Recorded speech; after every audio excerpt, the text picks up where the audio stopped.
Queridos amigos, senhoras e senhores, nós que somos pais,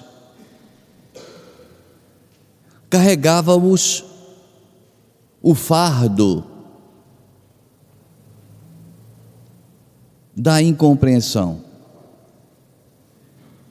Sentíamos-nos até certo ponto rebaixados ante a desenvoltura da maternidade. Mas os pesquisadores, como a psicóloga Maria Teresa Maldonado, nos faz observar que essa exacerbada exaltação da mulher se deu nos últimos 2 séculos. Aqui para nós, entre parênteses, talvez tenha sido um problema de consciência, porque o homem, durante milênios, se apropriou da mulher como uma escrava, e somente de um certo tempo para cá é que ela atingiu esse status de grandeza indiscutível. Mas o que nós queremos observar é que o homem é também construtor do destino, cooperador direto da família no lar, e que traz, evidentemente, uma missão. E quando nós nos perguntamos qual a missão mais importante,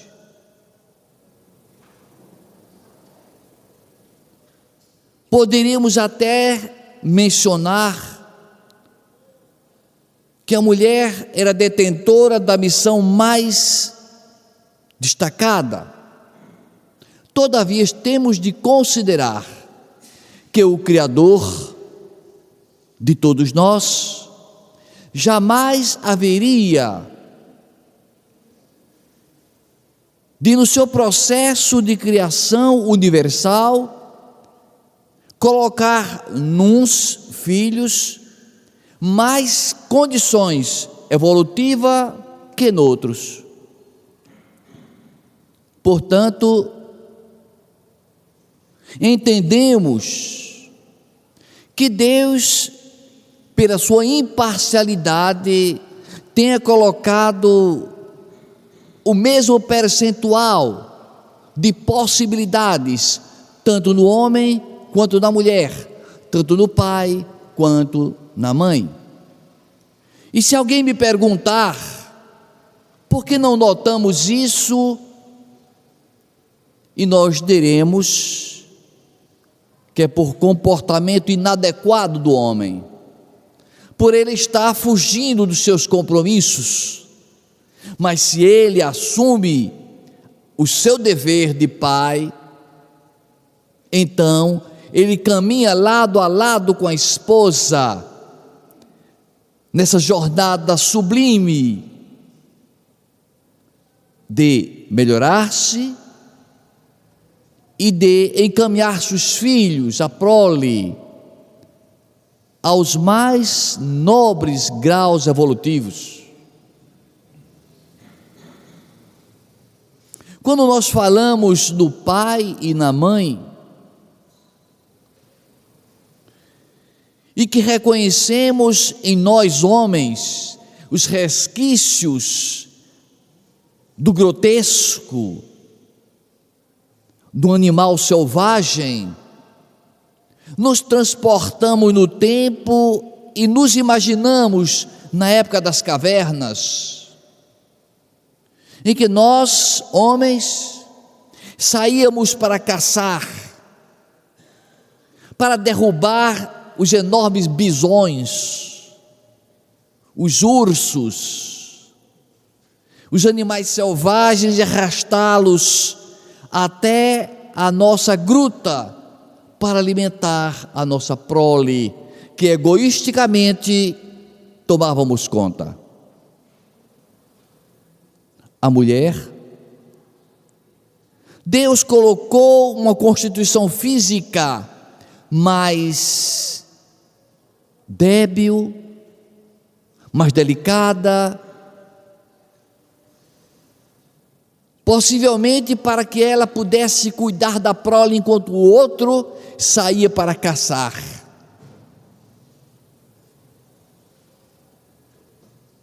E nesse processo evolutivo, no passar de milhões de anos, nós percebemos que o homem galgou um pedestal de certa nobreza, porquanto na atualidade os homens já auxiliam as suas esposas no lar. Um lava, o outro passa. Um lava os pratos, o outro enxuga. Um faz a higiene da latrina, o outro varre, o outro espana. As atribuições são divididas ou devem ser divididas. Quantos homens não colocam nos braços o recém-nascido e dão-lhes a mamadeira, num gesto muito bonito. Mas nós, homens, carregamos ainda os resquícios da selvageria. Somos muito gentis, muito educados, muito bons, contanto que não pisem no nosso calo. São resquícios do pretérito. Trazemos ainda o apego excessivo à matéria, ao desejo físico. Desenvolvemos uma agressividade muito grande e que hoje temos de transformar todo esse impulso, toda essa força na busca da perfeição. Antes condenávamos a mulher à exclusividade do lar. Hoje a mulher também trabalha fora de casa. Esse compartilhar de ações enobrece o ser humano, ainda mais que um precisa do outro, porque Deus os fez homem e mulher no mesmo instante. Isso já comentamos em palestras dos meses anteriores, quando falamos de almas gêmeas. Porquanto era-nos desconhecido uma citação bíblica da criação do espírito humano, quando lendo Pastorino, ele fez referência e nós fomos consultar o livro Gênesis do Velho Testamento, capítulo 5, em que se aborda a genealogia de Adão, todos os seus descendentes, todos os seus ascendentes, a sua genealogia. E nessa descrição, capítulo 5 de Gênesis, tem dizendo que Deus criou Adão à sua imagem e semelhança, o fez homem e mulher.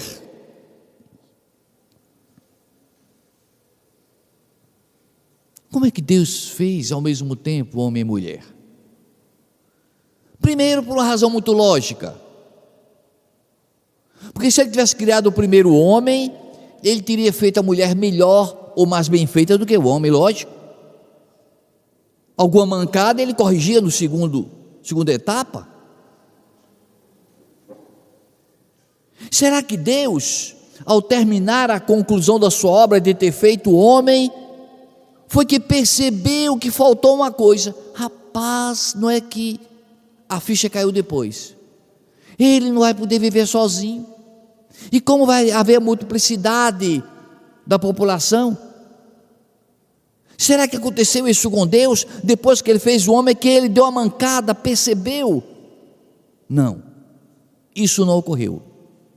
Deus fez o espírito, homem e mulher, macho e fêmea, ativo e positivo, porque essa questão de homem e mulher é uma frase nossa. Na verdade, Deus criou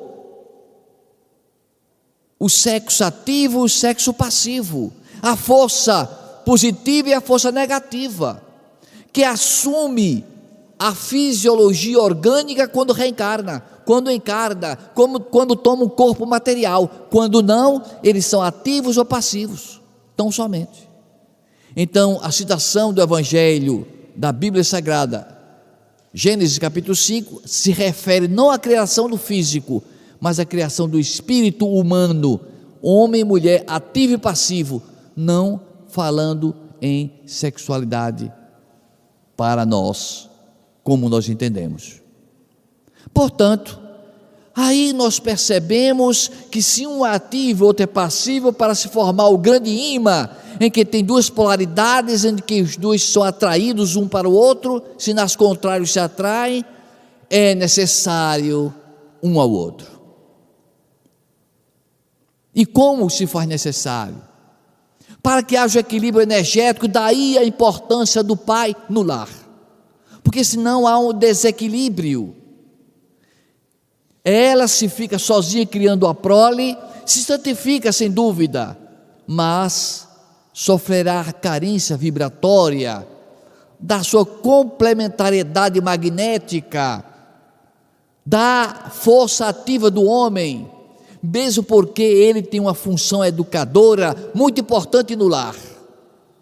Até eu imagino que no lar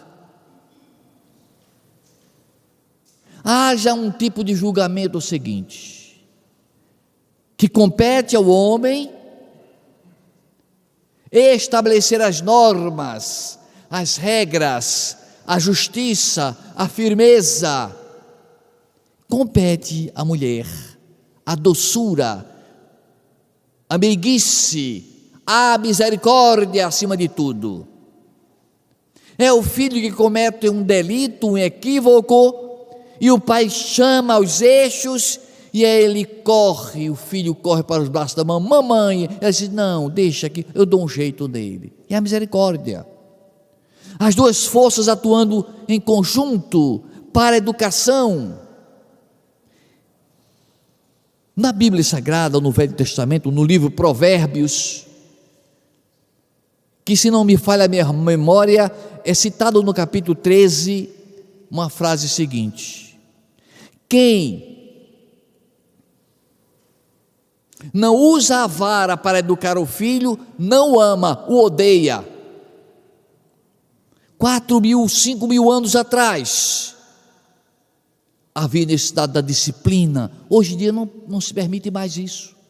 Hoje em dia está acontecendo até, às vezes, por equívoco dos pais que estão educando, o contrário. Os filhos estão batendo nos pais, por falta de pulso, por falta de limites. Então a missão do pai é estabelecer limites rigorosos, porque eles têm para educar não criaturas novas, mas espíritos velhos, tarimbados, carregados de vícios, de imperfeições, que precisam ser buriladas com energia, com a racionalidade masculina, com a intuição feminina, para que o lar seja realmente um grande pomar, onde brote, onde germine as melhores sementes, onde produzam-se os melhores frutos, no lar. A grande escola que Deus idealizou para nós. No livro dos Espíritos, questão 582, o codificador do Espiritismo, Allan Kardec, o Hippolyte Léon Denis Rivail, ele faz a seguinte pergunta: se a paternidade pode ser considerada uma missão. E eu então me perguntei, por que Kardec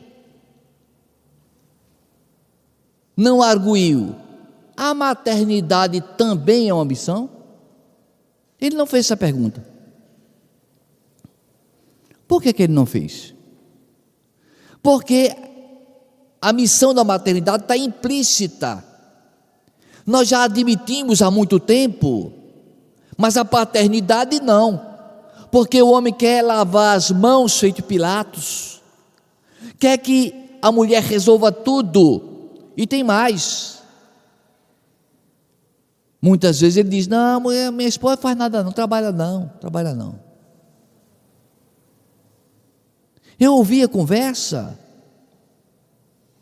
de 2 porteiros de edifício, que passam o dia sentado no banco, abrindo e fechando o portão. Uma atividade que exige um esforço intelectual absurdo. Um dizendo para o outro: tu vai para casa quando? Só nos fins de semana. Tua esposa trabalha não. O que é que ela faz? Não faz nada não, ela só acorda os meninos cedinho, temos 3 filhos, escova o dente, lava o rosto, dá um banho, troca a roupa, leva para comer, bota para comer, traz os cadernos, dá a lição, prepara a lição, ensina tudo o menino, bota de castigo, leva para a escola, vai buscar da escola, conversa com a diretora, traz as encomendas, lava a roupa, cozinha. Não, trabalha não, agora a gente trabalha. Nós trabalhamos aqui sentado o dia todo. Veja que concepção. Todo gigantismo do esforço feminino é considerado que não é trabalho não. Não tem carteira assinada. E quantos casais não são assim?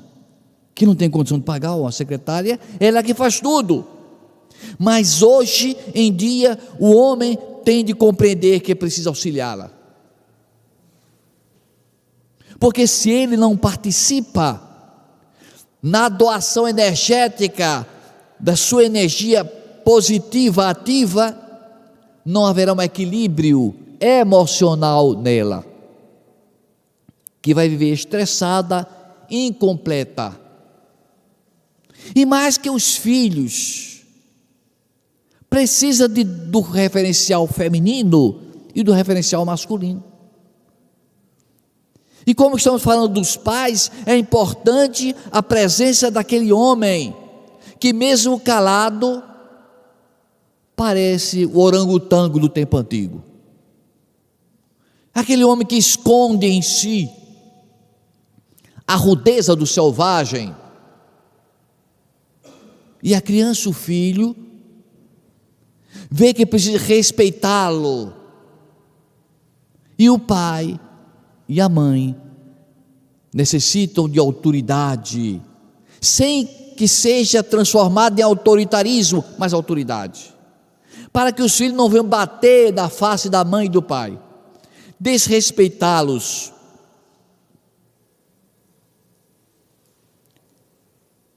Na questão 582 do Livro dos Espíritos que nós abordamos, a espiritualidade explica que a paternidade realmente é uma missão, e também um grande dever,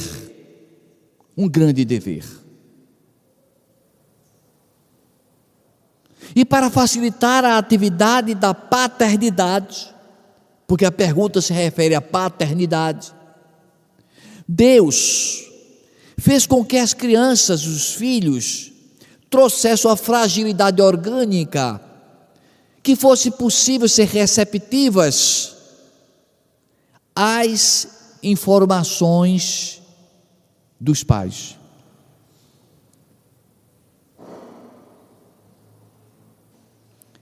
Nos livros espíritas, principalmente da série André Luiz, nós ficamos sabendo que nós todos, dos primeiros 7 anos de existência, de 0 a 7 anos, era frágil a ligação do nosso espírito ao corpo físico, do nosso perispírito à organização biológica, porque ainda estava havendo acoplamento célula a célula. E como ainda estava em processo de união, tornava-se fácil o desdobramento mediúnico, a vidência, a audição mediúnica, a aquisição de novos conhecimentos, o armazenamento no subconsciente dos ensinamentos dos pais. Aí está a chave do grande segredo. Essa aparente fragilidade é uma condição que facilita a nós, pais, transmitirmos aos nossos filhos informações que vão ser armazenadas não no consciente, mas no subconsciente das crianças. E nós vamos ver, logo a seguir, a importância do nosso subconsciente em nossas atitudes no presente. Portanto, os Espíritos continuam esclarecendo, além da fragilidade orgânica que as torna receptivas a novas informações, há homens, há pais que se preocupam muito mais em consertar a planta que está torta, a fruteira que não está dando fruto suficiente, do que cuidar dos seus filhos.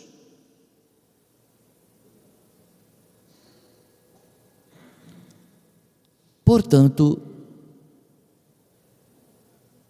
a comparação é compatível, porquanto nossos filhos são árvores tortas, retorcidas pelo tempo, pelos deslizes do passado, que nós precisamos retocá-las, escorá-las para não cair, auxiliá-las para que deem frutos. Essa é a obrigação dos pais na criação dos filhos. Ah, mas meus filhos são problemáticos. E você queria o quê? Se você também é problemático, porque nós, dizia Chico Xavier, com outras palavras, evidentemente, nós temos o corpo que merecemos, a família que precisamos, os filhos que são indispensáveis no nosso projeto evolutivo. Nós temos os amigos e os parentes que atraímos pela sintonia. Portanto, não devemos reclamar do nosso ambiente íntimo do lar. Porque se temos um filho problema, uma esposa, um esposo problemático, difícil, é porque precisamos corrigir coisas equivocadas do pretérito. Daí porque o Espiritismo é contrário a banalizar as separações, prejudicando a criação dos filhos, a educação dos filhos. Quando é difícil conviver com alguém, talvez seja por falta de amor. Era preciso doar mais amor. Se faz necessário doar mais amor. E o amor começa pelo diálogo. Será, vamos perguntar a nós mesmos, se em nosso lar, em nossa casa, no tálamo conjugal, se nós conseguimos passar 2 horas, 3 horas, jogando conversa fora um com o outro. Porque quando começa a haver dificuldade de diálogo, é porque a separação principia-se, ameaça. É no diálogo, é na troca de ideias, e que se troca energias imperceptíveis ao olhar. Precisamos considerar tudo isso. Por isso nós citamos a psicóloga clínica Maldonado, quando ela diz da importância do pai, da figura paterna. Ai, daquele homem que abandona a mulher. Ai, daquele homem que se diz apaixonado. Mas no dia que ela comunica a ele que está grávida, ele desaparece. Ai deste homem. Às vezes, é necessário que o homem renasça no corpo feminino para exercitar o amor e a maternidade. Eu digo às vezes porque realmente, como o espírito do homem é ativo e o espírito da mulher é passivo, ele mesmo que renasça no corpo feminino, ele continua com o impulso masculino. E a gente percebe com facilidade.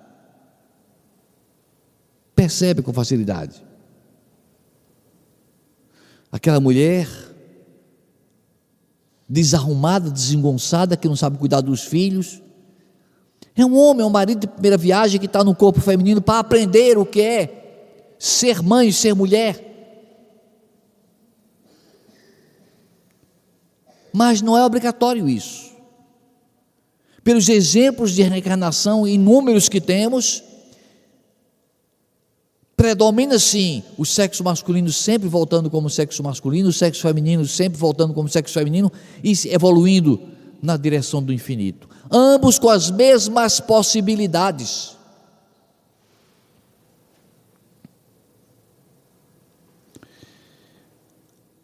Um grande cientista norte-americano, Bruce Lipton,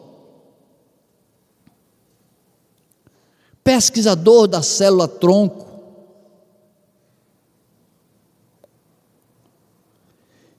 examinando as células que se multiplicam e se transformam em outros órgãos até, Bruce começou a perceber que a célula tem um tipo de inteligência. E quando ele disse que descobriu isso, como se fosse uma grande surpresa, que nós sabemos, está lá no livro Missionário da Luz, está lá no livro Evolução em Dois Mundos, de André Luiz, dizendo a mesma coisa. Eu até desconfio que ele tenha lido esse livro de André Luiz. Eu estou com uma ligeira desconfiança. Então ele participa atualmente da epigenética, que estuda a evolução da biologia humana e a interferência da mente sobre o corpo. A nossa mente atua sobre o corpo. Até então, diz ele, nós imaginávamos que éramos escravos da hereditariedade, que havíamos recebido dentro da nossa célula o DNA dos nossos pais, onde estava registrado os genes, que eu devia ter cabelo escuro ou claro, enrugado ou não, olhos castanhos ou azuis, propensão para câncer de mama, propensão para diabetes, tudo está lá escrito no DNA. Então nós éramos ou seríamos escravos do DNA, da hereditariedade. Mas nós que somos espíritas, sabemos sim que existe esse código genético, ele está lá no núcleo das células.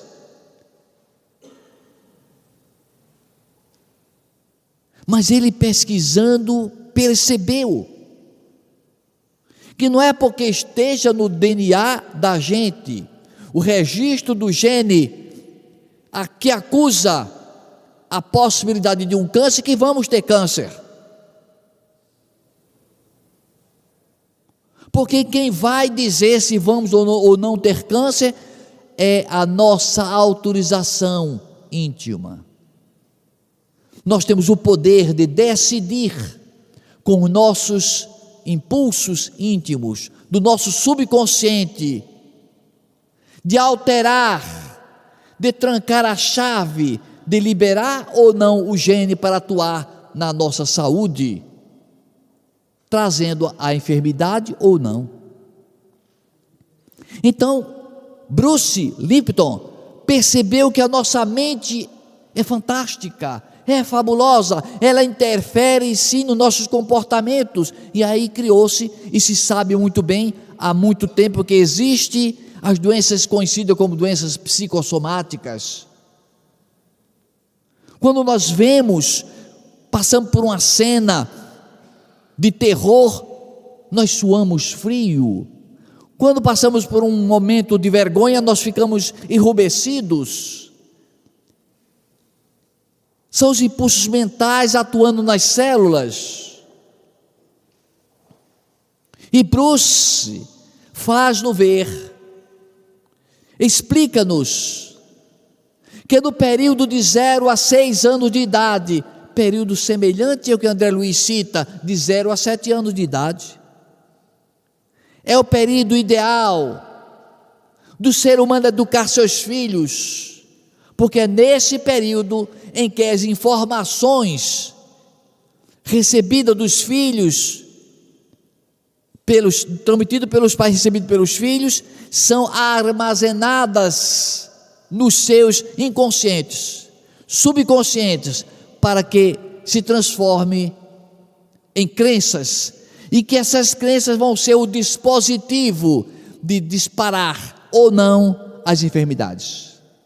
Estampava-se a revelação no grande segredo. Aquilo que nós exemplificamos para nossos filhos, a educação que a gente deu a nossos filhos, o exemplo, fica gravado, impregnado, não na memória consciente, mas transfere-se para os seus subconscientes, armazena-se como crenças, e essas crenças vão fazer seus filhos no futuro criaturas mais saudáveis ou menos saudáveis. Daí porque a importância do pai jamais dizer para o filho: você não dá para nada, porque aquilo vai ficar armazenado e ele não vai poder dar para nada. Meu filho, você vai ser um grande homem. Minha filha, você vai ser extraordinária, vai ser feliz. Não se trata de lições de autoajuda, que a autoajuda parte apenas do consciente, eu dando ordens para o meu consciente, eu sou feliz. Isso não mexe com as células. O que mexe com as células são as informações que estão no inconsciente ou no subconsciente, nós diríamos, das vidas passadas. Daí a importância do autoconhecimento das modificações nossas comportamentais, para que as células sejam educadas, disciplinadas e sejamos relativamente saudáveis. Mas nós que estamos curiosos, nós que somos espíritas, queremos às vezes, por curiosidade, tomar pé, conhecer como é o outro lado da vida, como são os bastidores da vida espiritual. E lendo o Missionário da Luz, nós vamos então voltar para analisarmos cenas de duas existências interligadas, de três personagens: Raquel, que vivia no prostíbulo; Adelino, que era amante de Raquel; e Sigismundo, que entrou de gaiato na história.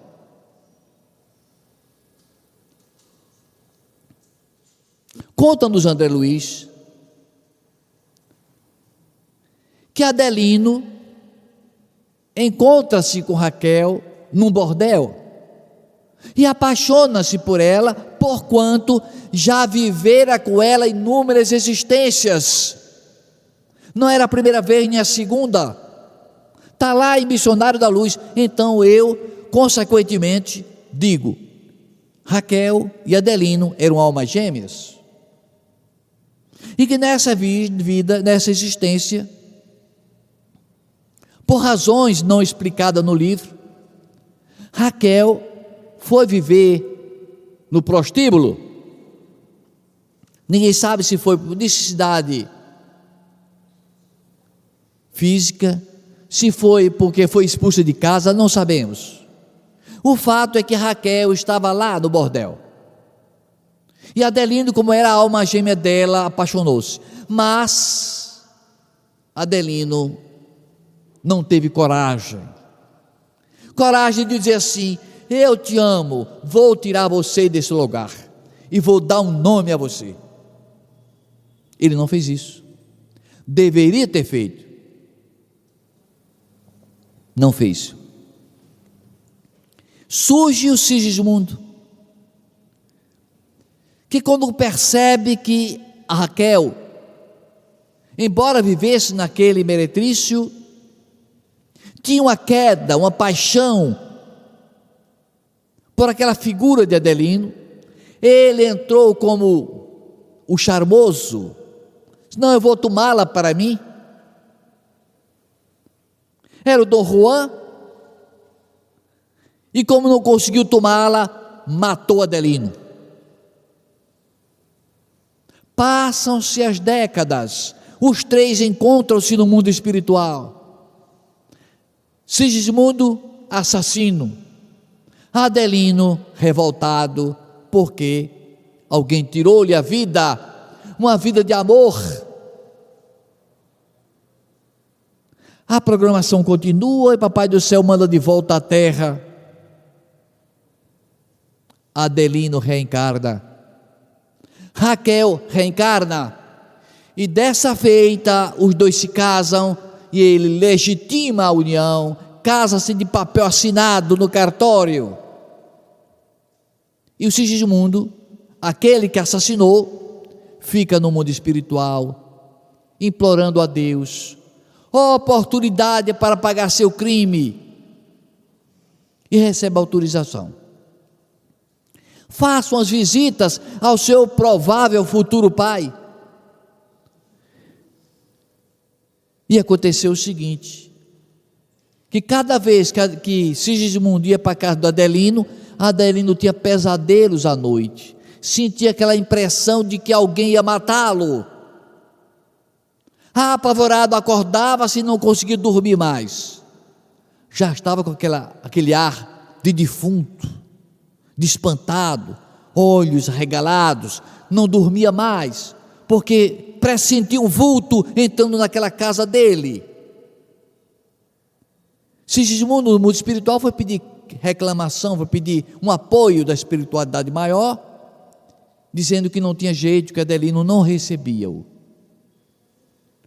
Então os mentores vieram até a terra em caravana, chegaram à casa de Adelino. Ele estava lendo o jornal, muito bem sentado, sem conversar com a esposa Raquel, costurando alguma coisa lá, e o menino brincando com um carrinho do lado.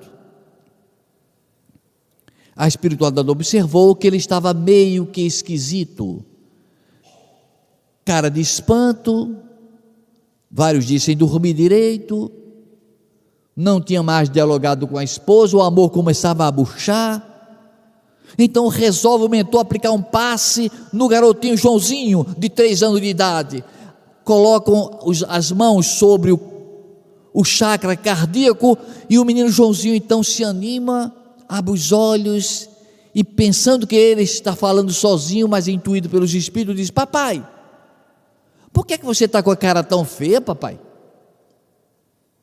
Ele ficou todo desarrumado e disse: não, meu filho, não, seu pai está cansado. E a mãe vai e disse: meu filho, Joãozinho, É seu pai, tem muitas obrigações. Papai, o que são obrigações, papai? Ele, para explicar o que eram obrigações, compromissos ao filho de 3 anos, era complicado. Papai, o senhor não vem rezar comigo hoje? Todo dia mamãe me ensinou a rezar. Ele disse: eu vou rezar com você, eu lhe garanto.